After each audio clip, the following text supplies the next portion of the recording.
It looks like we're recording. I've never actually recorded, but we'll edit that part out. Hello and welcome, everyone.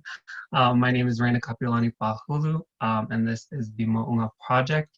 Um, Today we'll be discussing anti-Blackness and the Black Lives Matter movement through a Pacific Islander lens. But before we get into all the things, if we could just have um, a warm welcome to all of our panelists. Go ahead and wave and smile at the camera, y'all. Yes. Um, if we can, Lai, if you want to read a few of the disclaimers before we get started as well.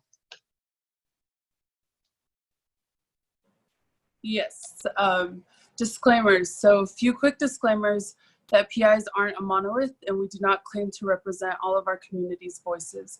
This is just a small group of dedicated individuals and we welcome you to join us in future discussions.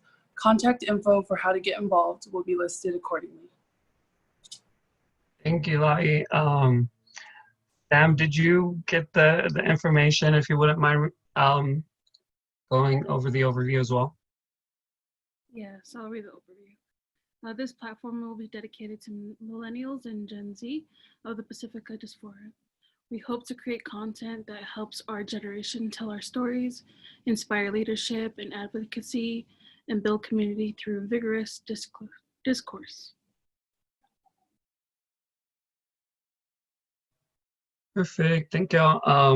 So we'll just go ahead and jump right into it. This whole thing kind of came about, I've mentioned it many times, but if you've been paying attention, it's been inspired by The Grapevine, which is a Black millennial Gen Z platform, kind of doing the same exact thing. But I wanted something available for our own community to kind of draw from, where it's content for us, by us. Something that's happening that even on a global scale, we can't really even ignore anymore is the Black Lives Matter movement, and just how we are needing to show up and value Black lives, just in general. What are some of the cool things that y'all are seeing in community from Pacific Islanders that you feel like, wow, that's cool, and we should all be kind of lending our voices in this way?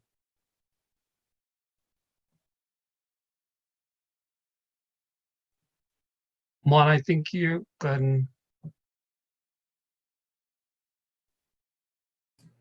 Oh, I just got busted. Someone just tried to come through my office, and so I was trying to off screen tell them not to come in.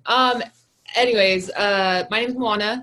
I think expanding on Reina's question, I think something really, really cool. I'm based out of Utah. I think something that's really cool that I'm seeing happening now is a discussion or a dialogue, at least. I don't think there was a lot of spaces or a lot of places available for us to have these questions or to have these discussions, first and foremost, and then also to assert that Black Lives Matter in a way that isn't conflicting or isn't as charged as before. So I'm really excited to see a lot of the organizing that's happening in places that haven't happened before. Reina being one of the spaces here as Maunga, being able to openly discuss these in an intergenerational way, I think is really cool. And we're seeing a lot more people be visible about where they stand, because I think this is something that's definitely polarizing in more so in certain areas. So I think that's really cool to see this being led. And of course it's being led by women. So it's really exciting to see, and I think it's on brand. Black Lives Matter was founded by 3 women of color.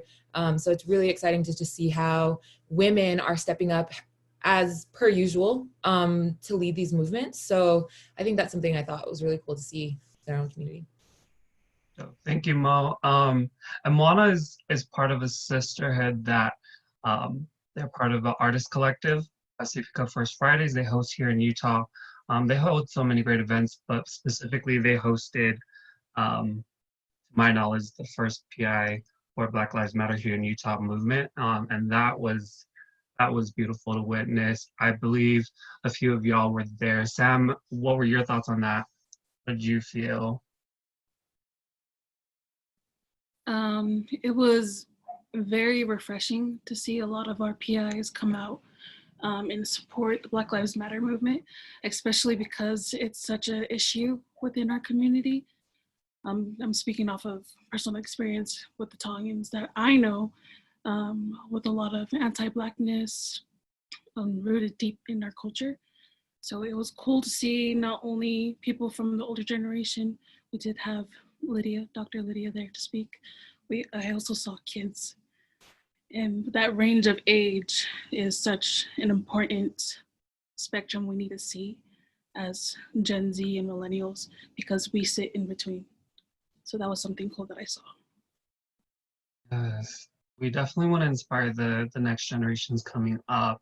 Anatero and Marosa, I know y'all are located in Cali. Can you speak about what y'all are seeing there?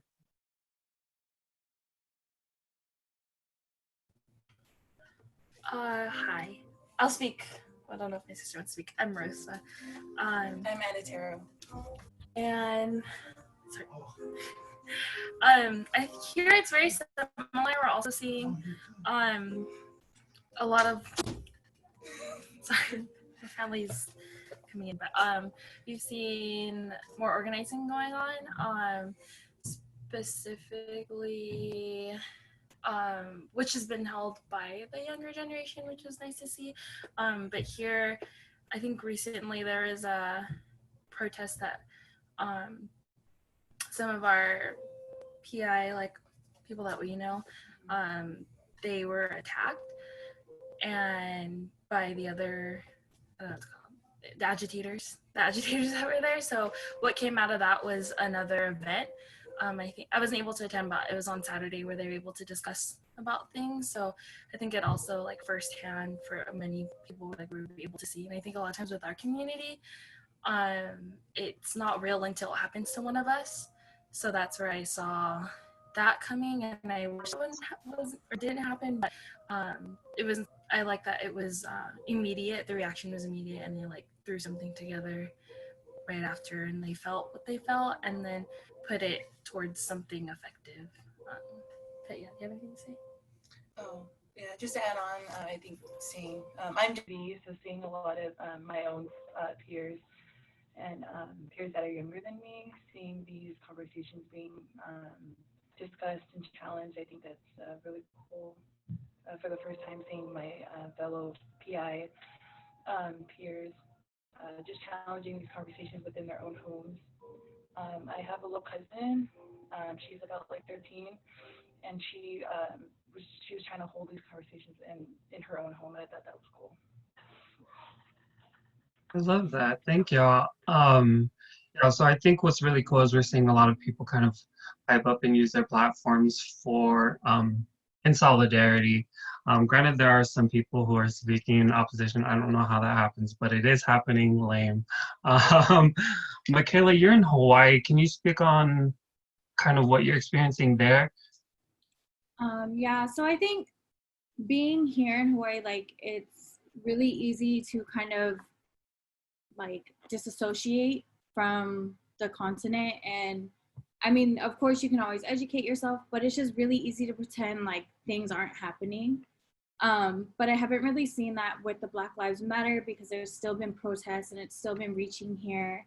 And like Moana was saying, it created a lot of dialogue, especially with like the OGs in the family, the ones who have like, I guess, brought the families over and grew up mostly in a different country.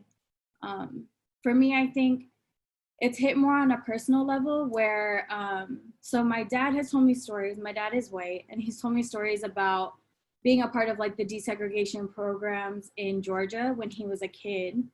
And now with my husband who is from Tonga, and we're talking about like just me educating him on the issues and why it's such a big deal, and seeing his mindset start to click and change because of the dialogues that have started to happen.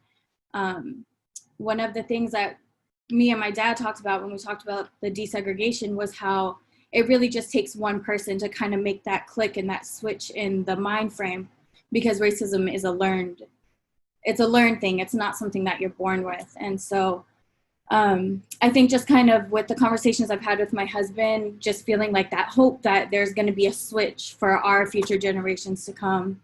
And kind of it's been harder to get through to the older generation, but I can hear them starting to try to understand. And I really think that's been the biggest change or outcome that's come. I love that. Thank you. I think because we're approaching this in such a, again, intergenerational way, we're dealing with the older people who have been so indoctrinated via white supremacy and colonization, and then we have the younger generations who are just barely coming into their just their education on what really the history of this country and colonization has been. So we're dealing with a very layered and nuanced kind of way that we are going about. Does anyone want to speak on either what it's been like dealing with their own parents or grandparents speaking about these things, or even I think some of what I've seen, and it's troubling as we go through these social media times, is this concept of performative allyship. Like, you know, we want everyone to kind of be of the same accord, but we also want genuine allyship happening so that it's not this empty thing kind of being brought apart. Yeah, if anyone has any thoughts on that, feel free to unmute yourself and speak on it.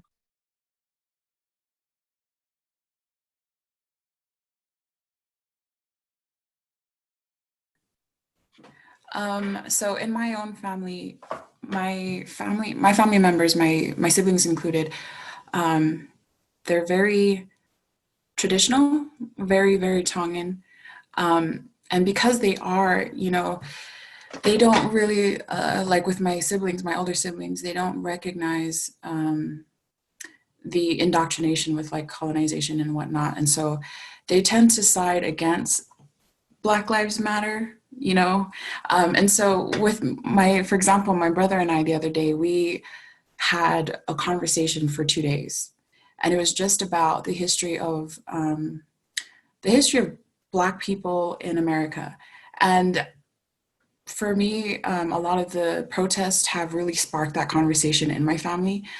With my mom, I was kind of more surprised that my mom was actually really open.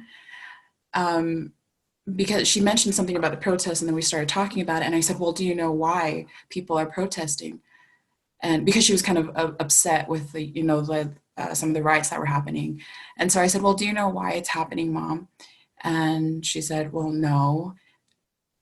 And then, then that opened up, we ended up talking for a few hours actually, until like the wee hours of the morning. And I was really, it was just interesting because when I pointed out the anti-Blackness in our culture, it was so interesting because she said, she was like, yeah, you know, like when we say this, like when we joke about these things, that's anti-Blackness. And I said, yes, Mom, that's racism. Like that's anti-Blackness in our communities.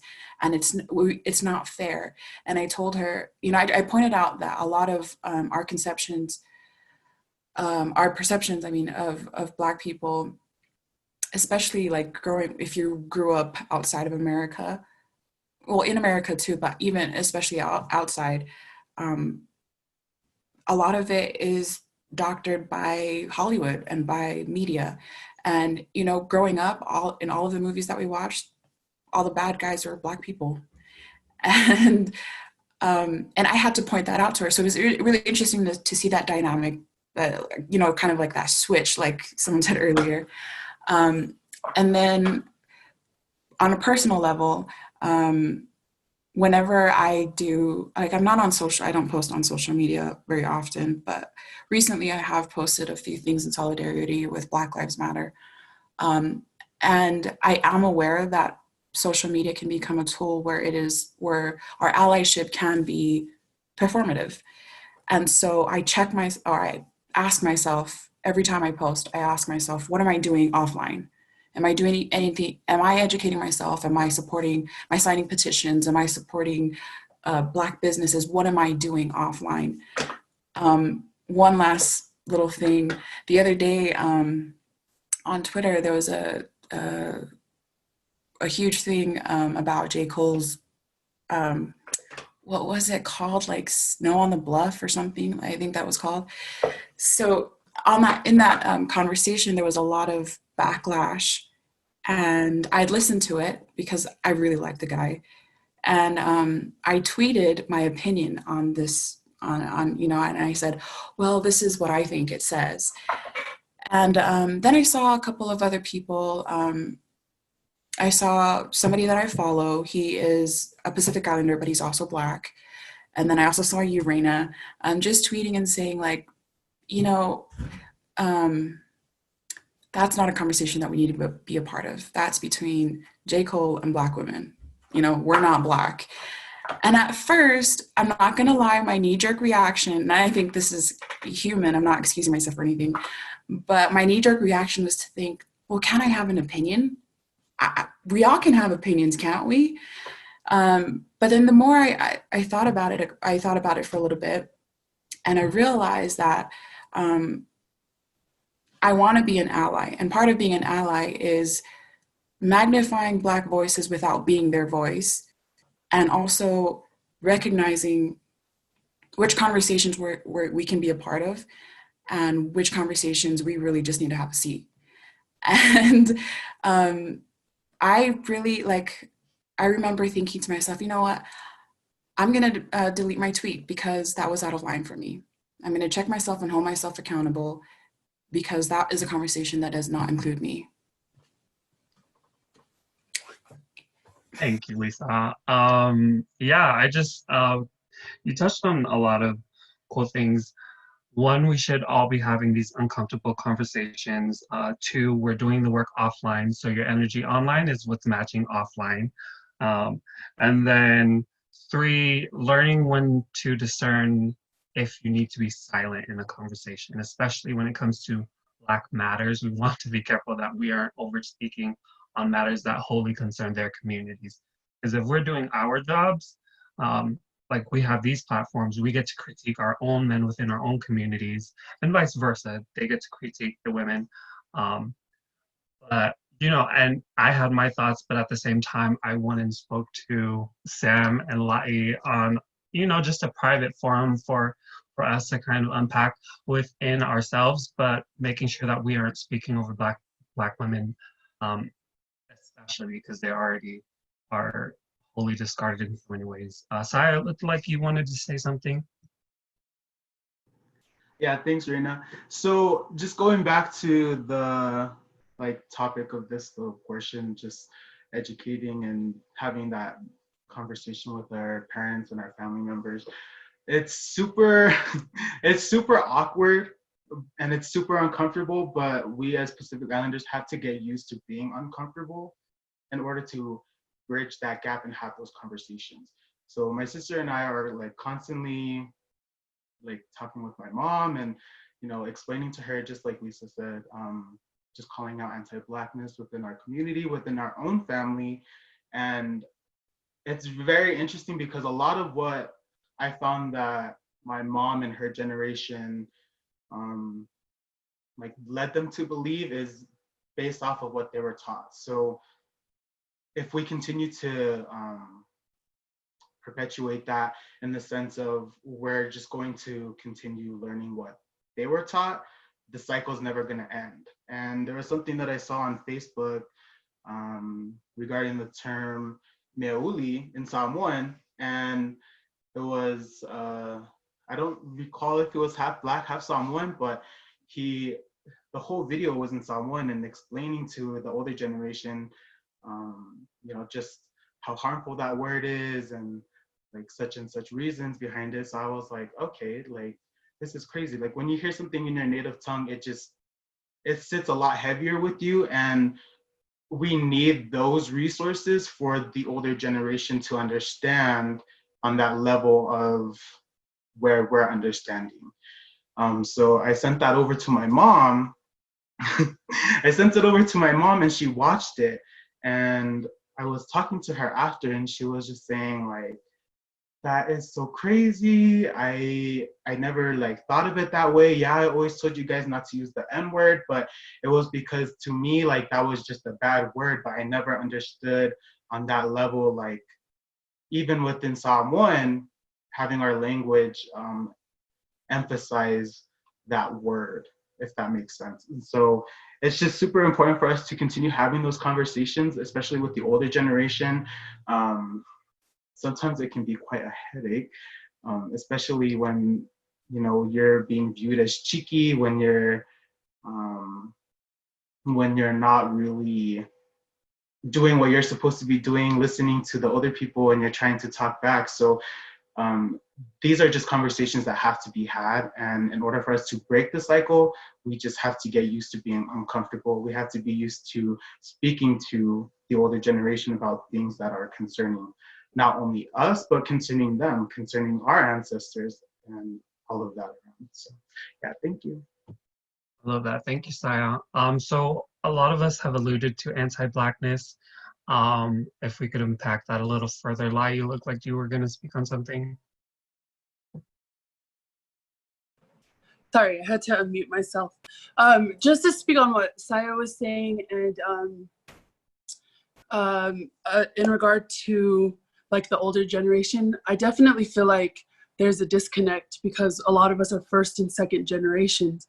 So I was kind of doing like my own personal research, and the study that was shown by Public Opinion Strategies, which is a market research company based in Virginia, February 1st of 2019, they had shared this report that kind of showed the percentage of which political parties watched Fox News and MSNBC.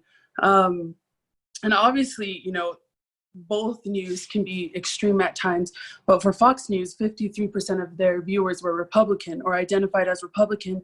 For MSNBC, 17% of their viewers identified as Republican.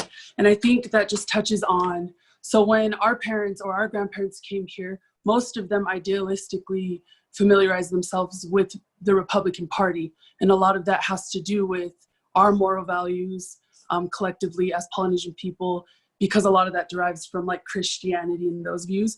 And so I think, when they came here as children or teens or even as adults, their only source of news was what their parents were watching or what they were allowed to watch. And then it kind of trickled down to where we're in our generation. But the difference is that we have the opportunity to be more objective and less biased because we have platforms like Twitter even that is a little more liberal, but also shows things that the news won't show.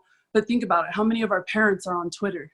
How many of them even know like that sphere, that side of social media? So I think a lot of it is we're fighting against like a generational thing here.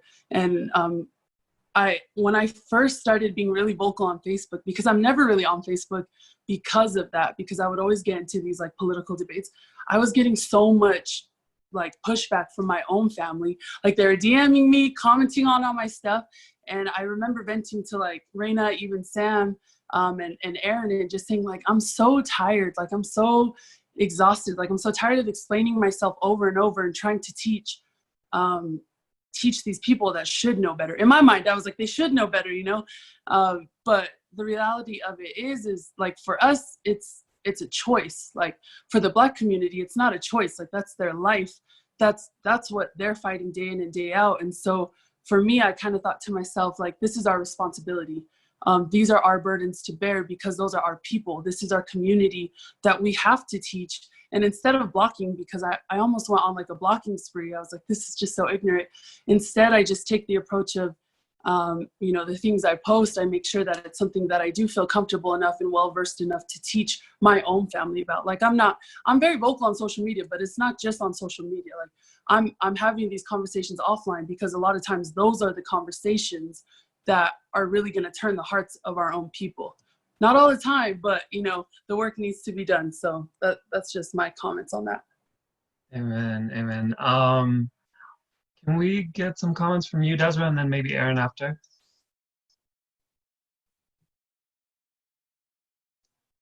Or like Okay. Inside. Share whatever thoughts you have on anything that we. Okay. Like in just stereotype, like I would always see like stereotypes on TV, like how how they were portrayed, and like I always think that was like that's how they were, and yeah, and accents or like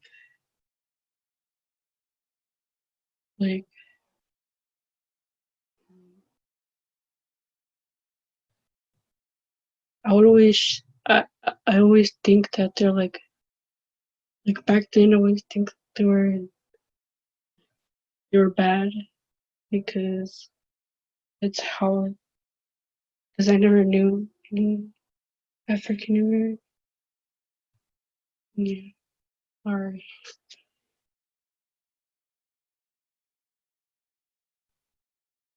Gotcha. Thank you, Desiree. Aaron, any thoughts on what we've been discussing? Yeah, no, I think Desiree actually brought up a really good point as far as the how our Black Americans are portrayed in media, movies, so forth. And so I think that's a good point because I actually have a good friend who's Australian who is Samoan, and they actually said that a lot of the Samoans or Pacific Islanders there outside of the United States, the only perception they have of Black people are movies and media, and so it really puts into perspective of racism globally. You know, it's definitely an issue that we face here in the United States, of course. But I think one of the studies that Angela Davis came up with, or sorry.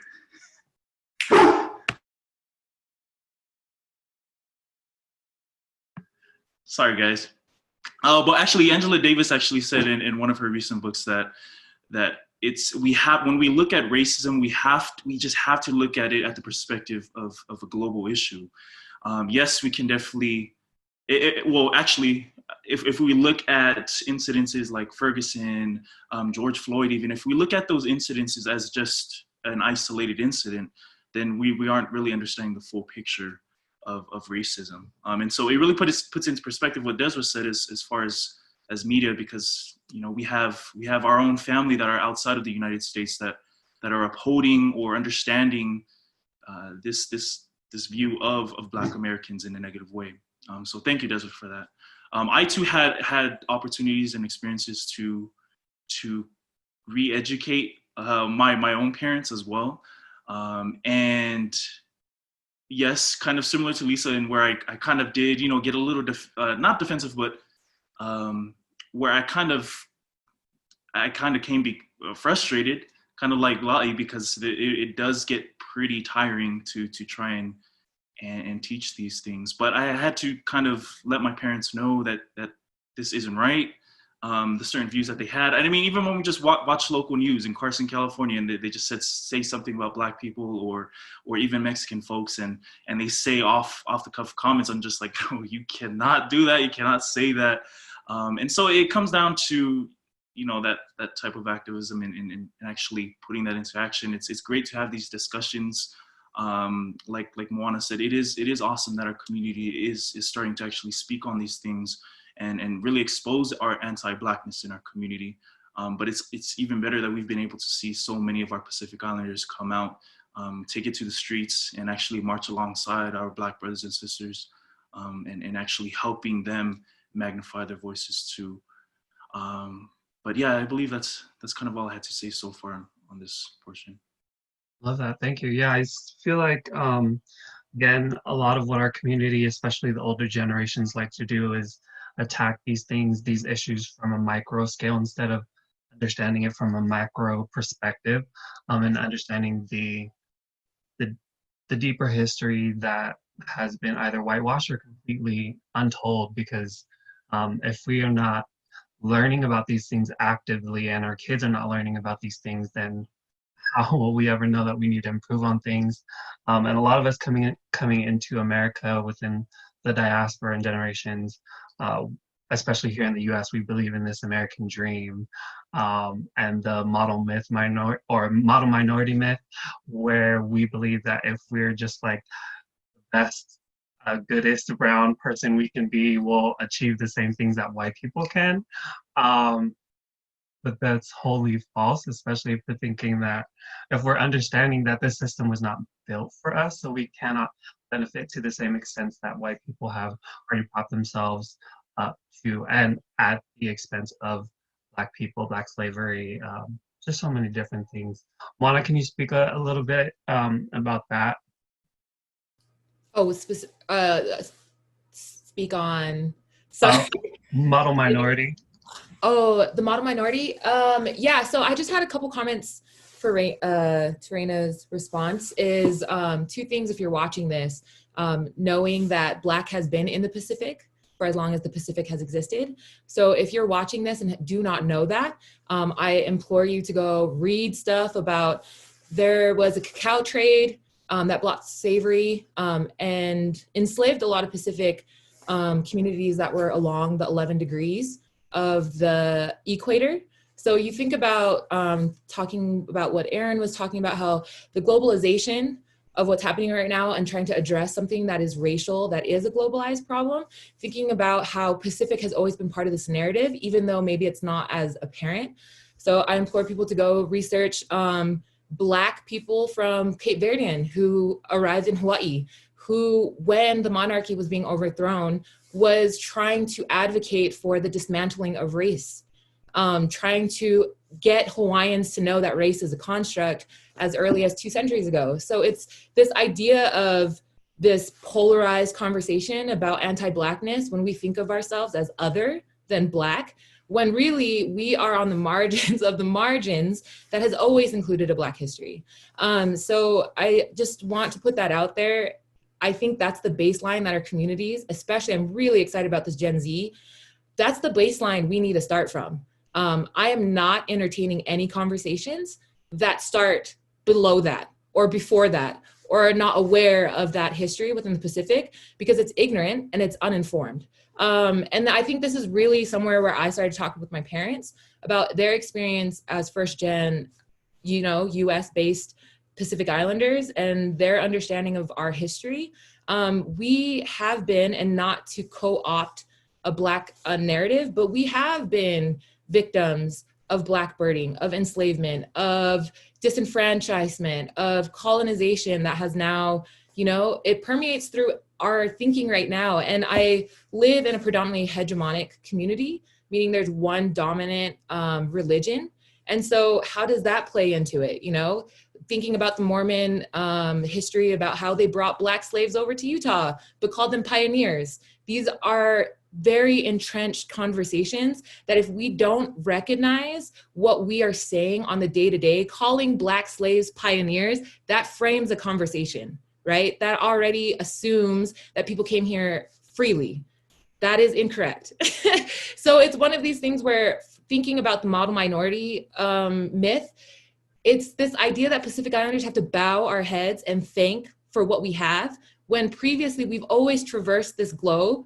And for you to exchange citizenship to me doesn't mean that anything, because it doesn't provide anything for us. So when Reina talks about for us, by us, thinking about where we decide to congregate, Facebook, that's ran by algorithms, people. So like the stuff that you want to see is only going to be influenced by the constitution for which these platforms are built. So I'm loving that Reina is taking these conversations offline. Twitter, those are ruled by algorithms as well. I'm loving that we're finding community on there, but where are we organizing outside of these platforms? Where are we? And it doesn't have to be in person. Given COVID, how are we having these conversations honestly, safely, and then empowering people to go out there and do that? Things that we can do, people have mentioned. I listen to Tidal.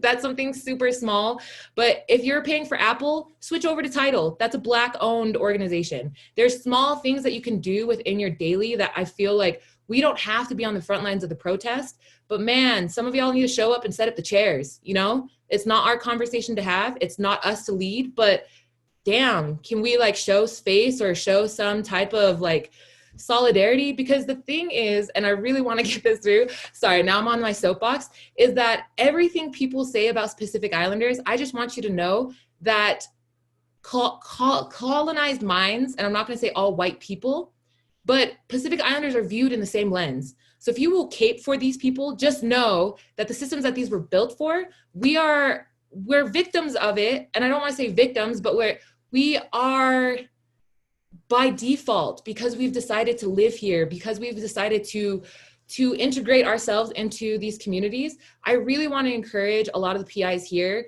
I'm a national. I'm from Tutuila. I was born in Pongo Pongo. I don't have American citizenship.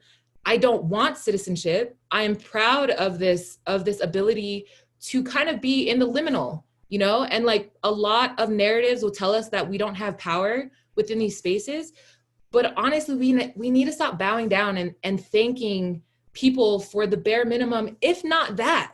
I'm just sick of us being like asking for scraps and then, I don't even know, just humbly trying to thank people for stuff that doesn't even meet our community needs. And so to me, it's in between this noble and brutal savage that we are painted out to be, whether it be the brutal, like in your face, we're not going to take this anymore, or the noble one that takes it bowing down, you know? And so for now, I just feel like the conversation first needs to be based in this historical context, right? Let's all learn up. Google and God never fail. That's what I've been told. So go ahead, hit up some Google. There's so many free resources that, you know, if you're going to spend this much time countering conversations about this, I would also encourage you to read. There's so many free resources out there, but encouraging conversations like this to happen offline. And then just really like, we got to stop being so, I don't know how to explain it, but I know my dad tells me to be quiet a lot, which I know that a lot of you guys have received, but we need to get that concept or whatever we have adopted as our parents were trying to survive in the generations before. But, you know, like peaceful protests, that is solely, as a Samoan, is interweaved with the Mao movement that happened in Samoa. So for people to think that this is new, it's not. It's a new age navigation, but it's not new. The way that we organize, the way that we show up for others, the way that we have stood up against colonial views that, just are the results are people are dying. And so I just want us to remember that, you know, this rhetoric has to be based in the fact that there is a significant amount of people dying because of policies and because of what people are doing that is allowed by our laws. So sorry to go off a little tangent, but it just hella triggered. And so that's like, but yeah, I'm open for conversation. I'm not on social, but I think this is where it has to happen. It has to happen to get it past that line of performative, right? So yeah. I love that. Thank you, Mo. You see, spitting that fire. That's what happens when you listen to Nipsey Hussle.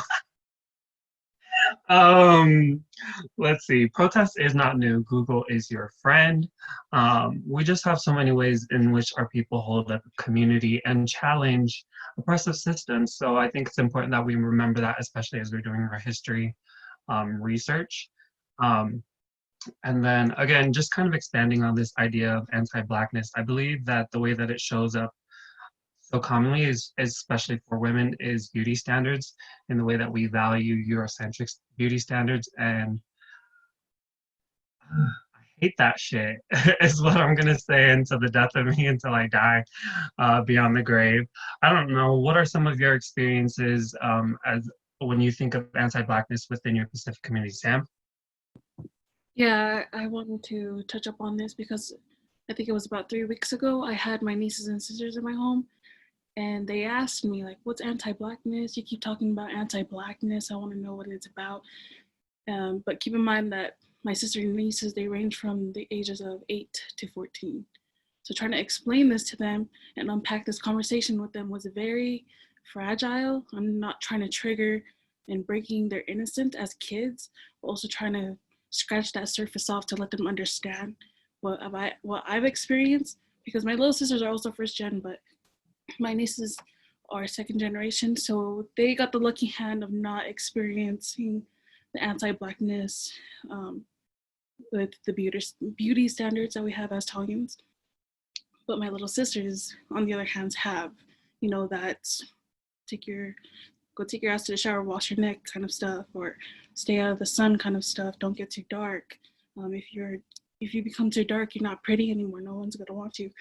Sorry, it's like getting very emotional, because how am I gonna tell these young girls that it's not true that they're saying this, and if you hear it, to stand up for yourself, because it's something that needs a chain that needs to be broken, because we already have it hard enough as women in building confidence for ourselves. So if we ingrain this into little girls and they grow up on that, it just creates insecurity and an unstable foundation for them to grow up as strong women. A lot of times I've told my little sisters, it doesn't matter how dark you get, like enjoy your youth and be as young as you want. And I've tried to talk to my niece's parents on telling them to not tell them, like, it doesn't matter about how dark they are too, because once they grow up, they'll start to understand that, and then they'll have resentment for you for putting that on them. That conversation was really tough, and it was long. I think we had like 6 hours of talking about that. But I was lucky enough to have my little sisters there, who were younger than my nieces, kind of explain like, oh yeah, my mom tells me that if I'm dark, I'm not gonna have a boyfriend or a husband when I grow up. And then my nieces are like, dang, I've never heard that before. My dad says that if I get darker, I'm beautiful no matter what. So hearing both different sides was refreshing to me, but also heartbreaking. Like how are our older people who teach us to be kind and loving and giving also the same ones knocking our young girls down like that, And that was just a very interesting conversation I had. That's such a common thread happening through all of our lives. I know Michaela is experiencing something very interesting as well. If you could speak on that, and then we'll go to Lisa. Similar to Sam, I think, so my mother-in-law, I remember when we first got married, me and my husband, she was just saying how she was so excited, like, for us to have a family, like she's ready for us to have babies. And her comment to me was, I hope they come out white like you. And I just kind of like, for me, like, I wasn't used to hearing that because I didn't really grow up around many Polynesians, and my dad and my mom have always just kind of taught us to love ourselves no matter what. And so I asked her, I was like, so what if they're dark? Like, do you not think that they're worthy of your love? Like, do you think that they're less? Like, and my husband is her favorite. So I'm like, will they not be your favorite anymore? Like, because they're darker? And she just kind of like stopped, and she's like, no, it's a joke. And then I kind of told her, I was like, well, it's not funny to me. And I was explaining to her that, like, I'm not trying to be mean, but when we do have children, if they are dark, if those comments are said to them, then I'm not gonna have her like in their presence, and that's just to protect them.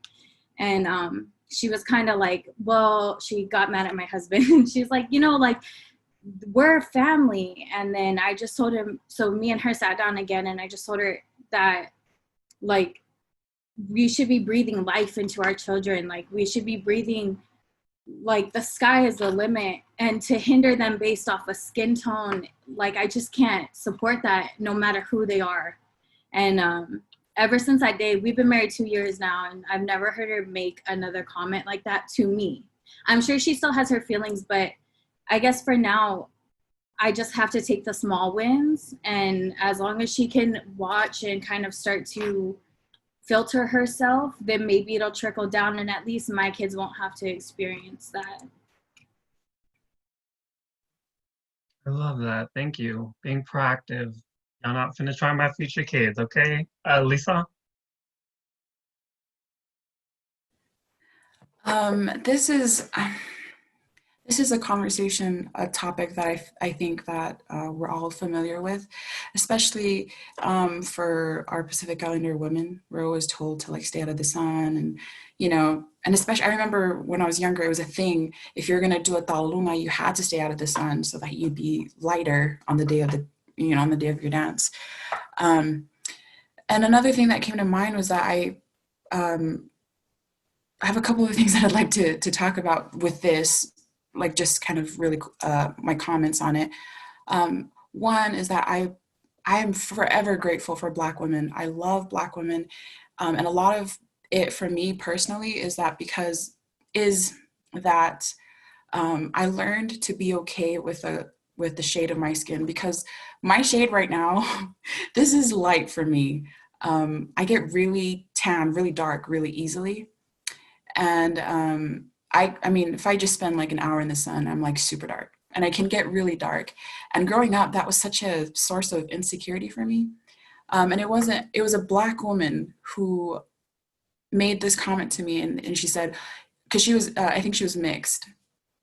She was definitely light skinned, and I was so uninformed, and I made a comment about being darker in the sun, and she said, I don't care what color or what shade my skin is, whether I'm darker or whether I'm lighter, I'm always going to be me, and I'm always going to be bomb.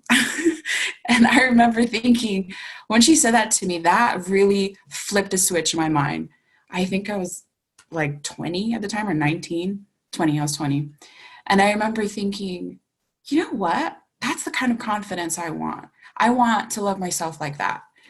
And from that day forward, I really did it. I was fine going out in the sun. I wanted to get out in the sun. So there's that switch. And then like hair, I mean, my hair is curly and kind of like, I mean, I've been called nappy head. I've been called a lot of things. And my hair was a source of insecurity because the movies I watched, the books I read, the girls in them were, if they weren't blonde, they at least had straight hair, and they looked nothing like me, And so I hated my hair for a really long time. I think up until like my early 20s, I hated my hair because it wasn't in line with what I thought was supposed to be beautiful. And it was Black women who helped me recognize that my hair is beautiful. There's beauty in my hair. There's beauty in not looking like, the Eurocentric, our standards of beauty. And so again, I owe a lot of like my self-acceptance to Black women. And so I love them for sure. As a group, I love them. Another thing that I also would like to mention is that the notion that lighter skin is beautiful. We know, of course, that's a colonization mindset, right? That came with Europeans, settlers, and just, that wasn't from us. But I also would like to reiterate that it wasn't from us. Dr. Kaili, his name is Dr. Devita Kaili, he's a Tongan scholar. And he wrote about how, he writes a lot about the duality in our Tongan culture, right? For everything there's a pair. So in our culture, the color red, for example, the counterpart for red was black. And so black has always been considered in our culture as beautiful, like it's sacred. And he was actually the one who wrote about, and I'd always thought about this, and I always thought that this was true, but it was just really cool to have it confirmed by a Tongan scholar.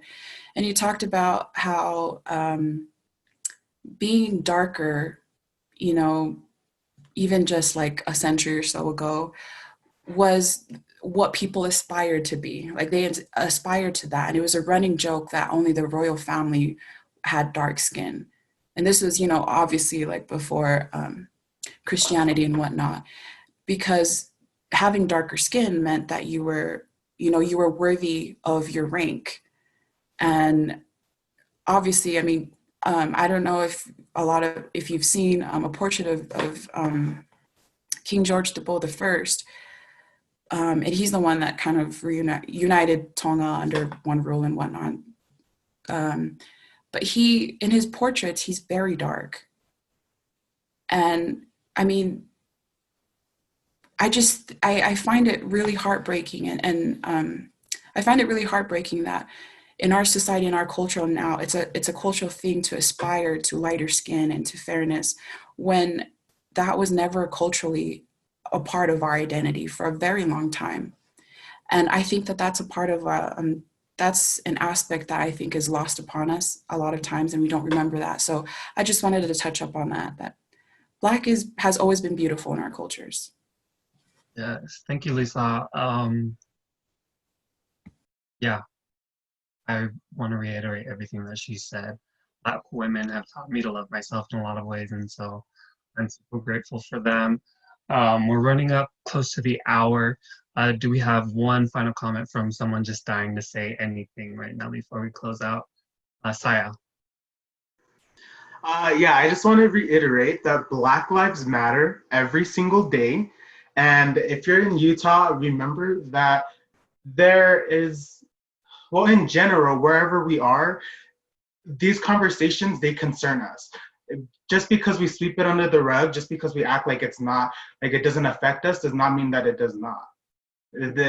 Everything that happens around us, it'll affect us. The Black Lives Matter movement, it affects us. We have to decolonize, and we have to stand with our Black brothers and sisters. And that's just a simple fact, is that Black Lives Matter every single day. And unless you can continue to say that with your whole chest, you are not being a good ally. You are not being a good ally. And I will say that over and over and over. Anyways, yes, Black Lives Matter every single day. If you guys don't believe it, then it's probably time that you should research that for yourself. If you're watching and us talking about this and you feel like it doesn't concern us, it does concern us. It very much affects us and our communities. And it's time for us, again, to decolonize, and we have to stand in solidarity with Black lives, with Black organizers. Remember that this is not a movement for us to hijack. This is a movement for us to support. Like what Lisa said, it's about magnifying Black voices, not being their voice. They already have a voice. They speak for themselves. They don't need us to speak for them. We just need to be there to amplify. That's all that we have to do, support Black businesses, support Black creators and Black women, Black trans women, all of that. Black Lives Matter. I love it. Well, that's been a show. Thank y'all for coming. Yeah, we'll see y'all next time.